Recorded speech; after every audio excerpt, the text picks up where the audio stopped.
नमस्कार दोस्तों, स्वागत है आपका अपने चैनल कथा और कहानी पर। आज हम आपके लिए इस वीडियो में लेकर आए हैं सोमवार व्रत कथा। सोमवार का दिन शंकर भगवान को समर्पित होता है। आज के दिन भक्त भोलेनाथ को प्रसन्न करने के लिए विशेष पूजा अर्चना करते हैं। कुछ लोग आज के दिन व्रत भी रखते हैं ताकि शिव की विशेष कृपा प्राप्त की जा सके। बाबा भोलेनाथ के आशीर्वाद के लिए आप भी सोमवार का व्रत कर रहे हैं तो शिव व्रत कथा को पढ़कर या सुनकर इस उपवास को पूरा करें। नारद पुराण के अनुसार सोमवार व्रत में व्यक्ति को प्रातः स्नान करके शिव जी को जल और बेल पत्र चढ़ाना चाहिए तथा शिव गौरी की पूजा करनी चाहिए। शिव पूजन के बाद सोमवार व्रत कथा सुननी चाहिए। इसके बाद केवल एक समय ही भोजन करना चाहिए। साधारण रूप से सोमवार का व्रत दिन के तीसरे तक होता है, मतलब शाम तक रखा जाता है। सोमवार व्रत 3 प्रकार का होता है: प्रति सोमवार व्रत, सौम्य प्रदोष व्रत और 16 सोमवार का व्रत। इन सभी व्रतों के लिए एक ही विधि होती है। सोमवार की व्रत कथा एक समय की बात है। किसी नगर में एक साहूकार रहता था। उसके घर में धन की कोई कमी नहीं थी, लेकिन उसकी कोई संतान नहीं थी। इस कारण वह बहुत दुखी था। पुत्र प्राप्ति के लिए वह प्रत्येक सोमवार व्रत रखता था और पूरी श्रद्धा के साथ शिव मंदिर जाकर भगवान शिव और पार्वती जी की पूजा करता था। उसकी भक्ति देखकर एक दिन मां पार्वती प्रसन्न हो गईं और भगवान शिव से उस साहूकार की मनोकामना पूर्ण करने का आग्रह किया। पार्वती जी की इच्छा सुनकर भगवान शिव ने कहा कि हे पार्वती, इस संसार में हर प्राणी को उसके कर्मों का फल मिलता है और जिसके भाग्य में जो हो उसे भोगना ही पड़ता है। लेकिन पार्वती जी ने साहूकार की भक्ति का मान रखने के लिए उसकी मनोकामना पूर्ण करने की इच्छा जताई। माता पार्वती के आग्रह पर शिवजी ने साहूकार को पुत्र प्राप्ति का वरदान तो दिया, लेकिन साथ ही यह भी कहा कि उसके बालक की आयु केवल 12 वर्ष होगी। माता पार्वती और भगवान शिव की बातचीत को साहूकार सुन रहा था। उसे ना तो इस बात की खुशी थी और ना ही दुख। वह पहले की भांति शिवजी की पूजा करता रहा। कुछ समय के बाद साहूकार के घर एक पुत्र का जन्म हुआ। जब वह बालक 11 वर्ष का हुआ तो उसे पढ़ने के लिए काशी भेज दिया गया। साहूकार ने पुत्र के मामा को बुलाकर उसे बहुत सारा धन दिया और कहा कि तुम इस बालक को काशी विद्या प्राप्ति के लिए ले जाओ और मार्ग में यज्ञ कराना। जहां भी यज्ञ कराओ वहां ब्राह्मणों को भोजन कराते और दक्षिणा देते हुए जाना। दोनों मामा भांजे इसी तरह यज्ञ कराते और ब्राह्मणों को दान दक्षिणा देते काशी की ओर चल पड़े।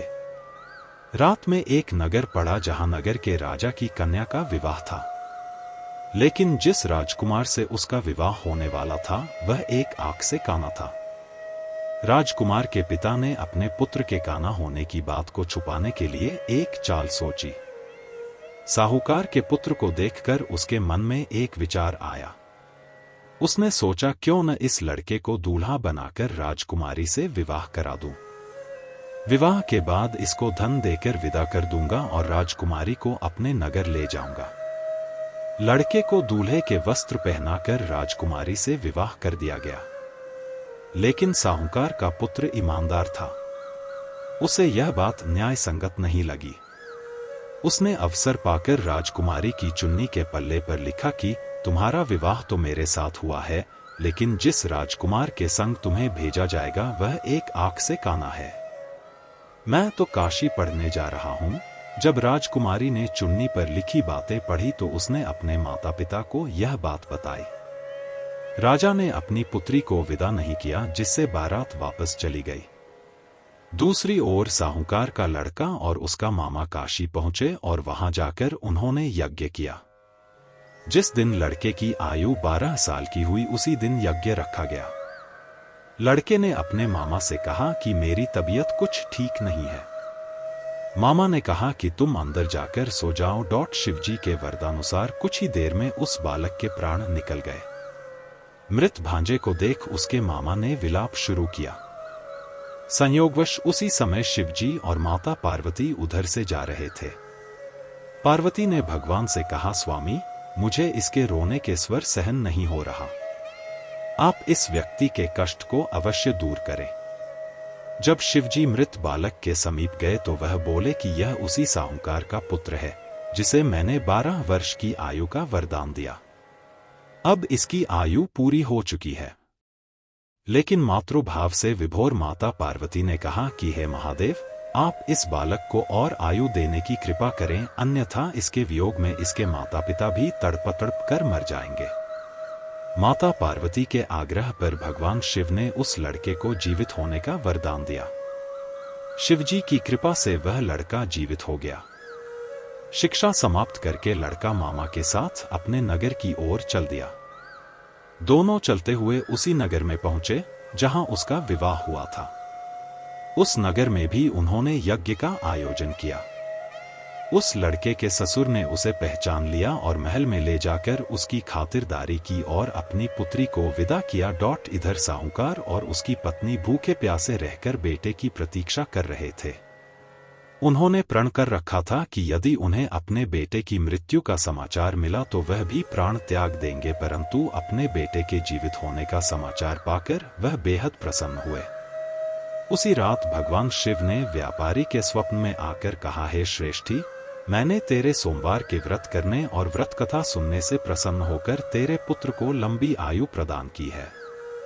इसी प्रकार जो कोई सोमवार व्रत करता है या कथा सुनता और पढ़ता है, उसके सभी दुख दूर होते हैं और समस्त मनोकामनाएं पूर्ण होती हैं। अब सुनते हैं माता पार्वती और भगवान शिव की अमर कथा। एक बार मां पार्वती ने भगवान शिव से एक सवाल पूछा, जिसके बाद भोलेनाथ ने एक कहानी सुनाई और अमर हो गया कबूतर का जोड़ा। अमरनाथ धाम हिंदू श्रद्धालुओं के लिए बहुत महत्व रखता है। जम्मू कश्मीर की वादियों में स्थित अमरनाथ धाम जाने के लिए भगवान शिव के भक्त साल भी इंतजार करते हैं। 4 धाम की तरह भक्तगण इस पूजनीय यात्रा को जीवन में एक बार करने की इच्छा अवश्य रखते हैं। अमरनाथ यात्रा के बारे में कहा जाता है कि यहाँ भोले की मर्जी के बिना भक्त नहीं पहुँच पाते हैं। जिसे भगवान शिव बुलाना चाहते हैं वही उनका दर्शन कर पाते हैं। अमरनाथ यात्रा हर साल जून से जुलाई के महीने में शुरू होती है और इस साल भी यह यात्रा शुरू हो चुकी है। अमरनाथ की यात्रा बेहद रोमांचक है क्योंकि यह यात्रा धरती पर स्वर्ग के जैसी है। हिमालय की गोदी में स्थित अमरनाथ हिंदुओं का सबसे ज्यादा आस्था वाला पवित्र तीर्थ स्थल है। अमरनाथ की खासियत पवित्र गुफा में बर्फ से शिवलिंग का बनना है। प्राकृतिक हिम से बनने के कारण ही इसे हिमानी शिवलिंग या बर्फानी बाबा भी कहा जाता है। एक पौराणिक कथा के अनुसार जब देवी पार्वती ने भगवान शिव से अमरत्व के रहस्य को प्रकट करने के लिए कहा जो वे उनसे लंबे समय से छुपा रहे थे, तो यह रहस्य बताने के लिए भगवान शिव पार्वती को हिमालय की इस गुफा में ले गए ताकि उनका यह रहस्य कोई भी ना सुन पाए, और यहीं भगवान शिव ने देवी पार्वती को अमरत्व का रहस्य बताया। पुराणों के मुताबिक शिव ने पार्वती को इसी परम पावन अमरनाथ की गुफा में अपनी साधना की अमर कथा सुनाई थी, जिसे हम अमरत्व कहते हैं। कहते हैं भगवान भोलेनाथ ने अपनी सवारी नंदी को पहलगाम पर छोड़ दिया, जटाओं से चंद्रमा को चंदनवाड़ी में अलग कर दिया और गंगाजी को पंचतरणी में तथा कंठाभूषण सर्पों को शेषनाग पर छोड़ दिया। इस प्रकार इस पड़ाव का नाम शेषनाग पड़ा। अगला पड़ाव गणेश पड़ता है। इस स्थान पर बाबा ने अपने पुत्र गणेश को भी छोड़ दिया था, जिसको महागुणा का पर्वत भी कहा जाता है। पिस्सू घाटी में पिस्सू नामक कीड़े को भी त्याग दिया। इस प्रकार महादेव ने जीवनदायिनी 5 तत्वों को भी अपने से अलग कर दिया। इसके बाद मां पार्वती साथ उन्होंने गुप्त गुफा में प्रवेश कर किया और अमर कथा मां पार्वती को सुनाना शुरू किया। कथा सुनते सुनते देवी पार्वती को नींद आ गई और वह सो गई, जिसका शिवजी को पता नहीं चला। भगवान शिव अमर होने की कथा सुनाते रहे। उस समय 2 सफेद कबूतर शिव जी से कथा सुन रहे थे और बीच बीच में गूंगू की आवाज निकाल रहे थे। भगवान शिव को लगा कि माता पार्वती कथा सुन रही हैं और बीच बीच में हुंकार भर रही हैं। इस तरह दोनों कबूतरों ने अमर होने की पूरी कथा सुन ली। कथा समाप्त होने पर भगवान शिव का ध्यान पार्वती की ओर गया, जो सो रही थी। जब महादेव की दृष्टि कबूतरों पर पड़ी तो वे क्रोधित हो गए और उन्हें मारने के लिए आगे बढ़े।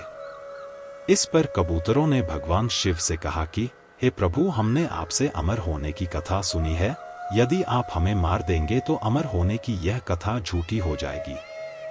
इस पर भगवान शिव ने कबूतरों को जीवित छोड़ दिया और उन्हें आशीर्वाद दिया कि तुम सदैव इस स्थान पर शिव पार्वती के प्रतीक चिन्ह के रूप में निवास करोगे। अतः यह कबूतर का जोड़ा अजरमर हो गया। ऐसा कहते हैं आज भी इन दोनों कबूतरों का दर्शन भक्तों को यहाँ प्राप्त होते हैं और इस तरह से यह गुफा अमर कथा की साक्षी हो गई और इसका नाम अमरनाथ गुफा के नाम से प्रसिद्ध हो गया।